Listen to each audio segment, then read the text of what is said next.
Hôm nay đến sinh nhật Chiến rất nhiều người anh em nhé. Đây này, chăm con thật này.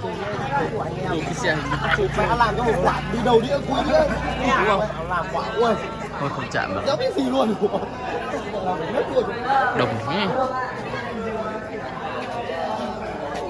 Tuyền toại kìa. Đấy. Con thật.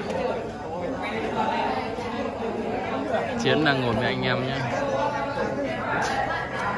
Thảo VIP. Thảo.